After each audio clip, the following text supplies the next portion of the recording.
Voter card, আধার card সবই ঠিক আছে, কিন্তু 2002 সালের ভোটার তালিকার তথ্য দিতে না পারায় এসআইআর এর শুনানিতে ডাকা হয়েছিল। 2002 সালের নথি বা তথ্য না থাকায় উদ্বেগে দিন কাটছিল। আর এবার শুনানির আগেই হৃদরোগে আক্রান্ত হয়ে জানে শেষ হলেন একজন বৃদ্ধা। পরিবারের দাবি, এসআইআর এর শুনানি আতঙ্কেই ওই বৃদ্ধা প্রয়াত হয়েছেন। ঘটনাটি ঘটেছে বাঁকুড়ার বিষ্ণুপুর ব্লকের লেদারঘাট গ্রামের। প্রয়াতের নাম রহিমা বিবি। স্থানীয় সূত্রে খবর, বাঁকুড়ার বিষ্ণুপুর ব্লকের ভরা গ্রাম পঞ্চায়েতের অন্তর্গত লেদারঘাট গ্রামের বছর 65-র বাসিন্দা রহিমা বিবির স্বামী প্রয়াণের পর থেকে গ্রামেই মেয়ে জামাইয়ের কাছে থাকছিলেন। এসআইআর এর প্রক্রিয়া শুরু হলে অন্যান্যদের মতো রহিমা বিবিও ফর্ম পূরণ করে জমা দিয়েছিলেন, কিন্তু সেই ফর্মে 2002 সালের কোনো তথ্য না দিতে পারায় রহিমা বিবিকে শুনানিতে ডেকে পাঠায় নির্বাচন কমিশন। 2রা জানুয়ারি শুনানিতে ডাকা হয় তাকে। পরিবারের দাবি, 2002 সালের আগের কোনো নথি না থাকায় রহিমা বিবিকে তাড়া করতে শুরু করে আতঙ্ক। লোকমুখে ডিটেনশন ক্যাম্প এবং পুশব্যাকের কথা শুনে আতঙ্কে আরও পড়ে যান তিনি। সুরাহা খুঁজতে বারে বারে ছুটে যান স্থানীয় পঞ্চায়েত সদস্যের কাছেও। সাধ্যমতো সাহায্যের আশ্বাসও দেন পঞ্চায়েত সদস্য, কিন্তু তাতেও আতঙ্ক কাটেনি বৃদ্ধার।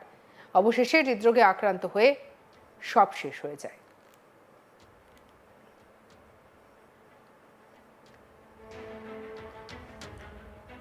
কি বলছেন মমতাজ বিবি, শুনবো। লেগে চারিদিকে আমি চারিদিকে গেল মেম্বারের কাছে দিয়ে ওই লেগে হার্ট অ্যাটাক করে মারা গেছে।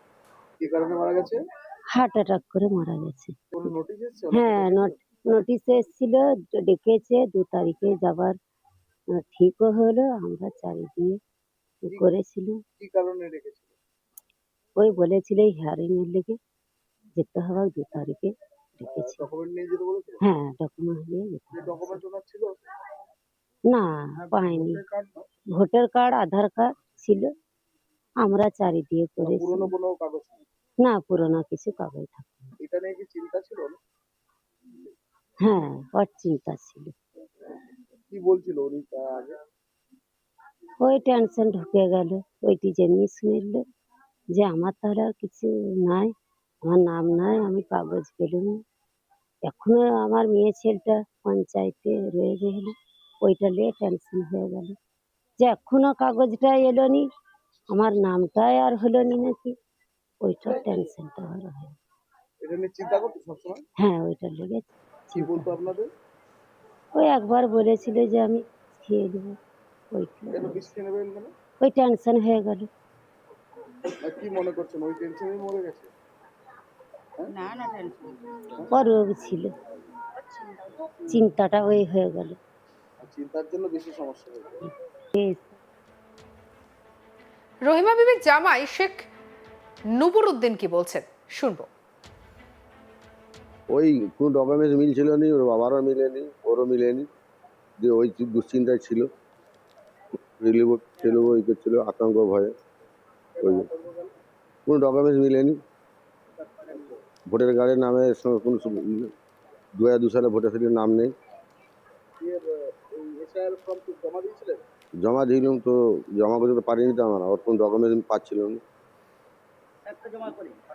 ফর্মটা জমা করেছি। হ্যাঁ, নোটিশ করেছিল, নোটিশের যে ডাক করেছিল 2 তারিখে।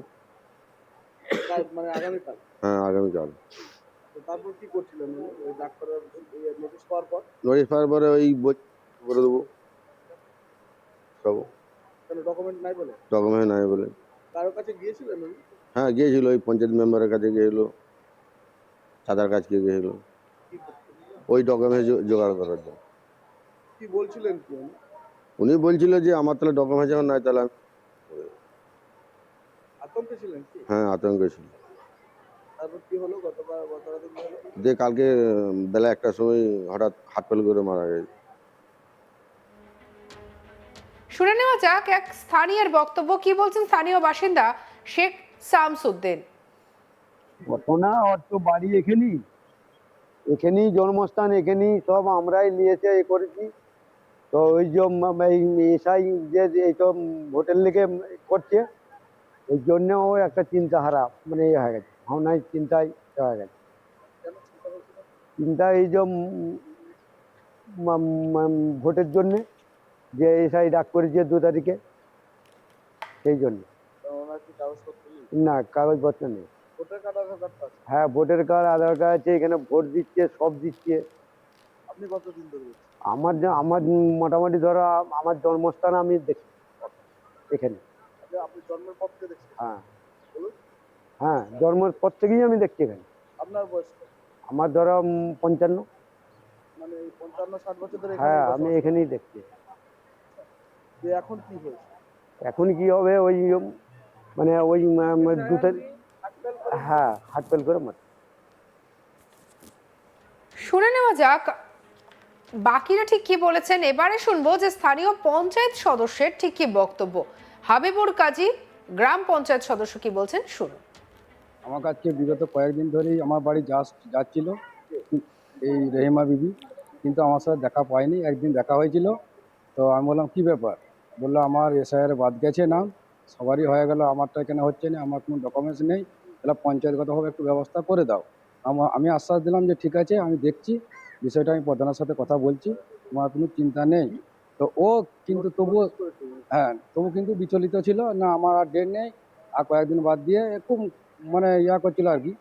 হ্যাঁ, নাম কাটা যাবে এরকম। হ্যাঁ, নাম কাটা যাবে, সবাই ভয় খাওয়াচ্ছে, এসআর থেকে বাদ চলে যাবে, ক্যাম্পে থাকতে হবে, এসব ইত্যাদি বলছিল। তো আমি তবু আশ্বাস দিয়েছিলাম যে তোমার কোনো চিন্তা নেই। হ্যাঁ, তারপরে এই এসআইআর ঘটনা নিয়েই তো আজকে ধরুন আজকে মানে হার্টফেল করলো, এই জন্য দিয়ে তারপর কি হয়েছে?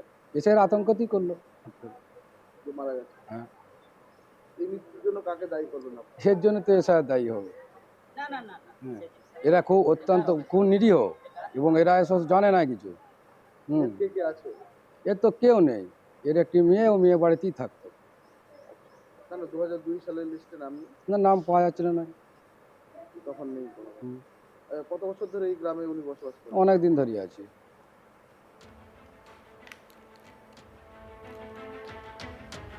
এসআইআর আবহে এমন ঘটনা কিন্তু আমরা বেশ কয়েকবার শুনেছি, বলা চলে যে আমরা প্রায় সময় শুনেছি।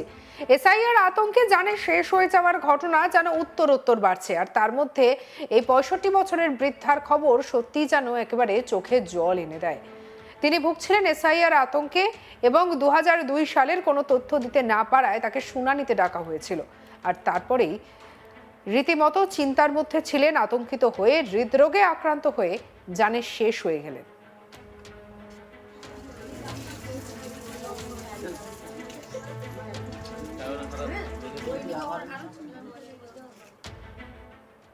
সঙ্গে রাখুন আজ তাক বাংলার ইউটিউব চ্যানেলকে লাইক, কমেন্ট, শেয়ার, সাবস্ক্রাইব করতে ভুলবেন না।